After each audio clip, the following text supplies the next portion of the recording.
નમસ્કાર. અંતે ભાજપનું કૌભાંડ પકડાયું.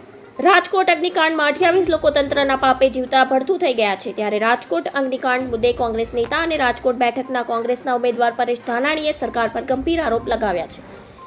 સરકારે દુર્ઘટનામાં સત્ય હકીકત છુપાવી છે. માત્ર નાની માછલી નહીં પરંતુ મગરમચ્છ સામે પણ ફરિયાદ થાય તેવી પરેશ ધાનાણીએ માંગ કરી છે. ગુજરાત સરકાર હંમેશા સત્ય છુપાવવામાં એસઆઈટીનો ઉપયોગ કરે છે અને તેવા પણ આરોપ લગાવ્યા છે. પરેશ ધાનાણીએ કહ્યું કે મોત તો મિસિંગના આંકડા છુપાવવાનો આરોપ મૂક્યો છે. આંકડા જાહેર કરાયા તેમાં પણ વિસંગતતા છે.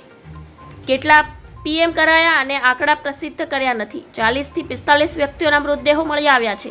તંત્ર મોતના અને મિસિંગ વ્યક્તિઓના આંકડા છુપાવે છે. કેમ સિવિલ સુપ્રિન્ટેન્ડન્ટ આંકડા જાહેર કરતા નથી? એક મોટો સવાલ છે. અગ્નિકાંડ બન્યો ત્યારે અંદર 3000 ડિગ્રી તાપમાન હોવાનું એસઆઈટીએ પણ સ્વીકાર્યું છે. શું સરકાર અસ્થિતિઓનો વિસર્જન માટેનો મોકો પણ નહીં આપે?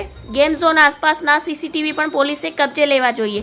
બિનવરસુ પડેલા વાહનો અંગે પણ તપાસ કરાવી જોઈએ. ધન્યવાદ. જય હિન્દ.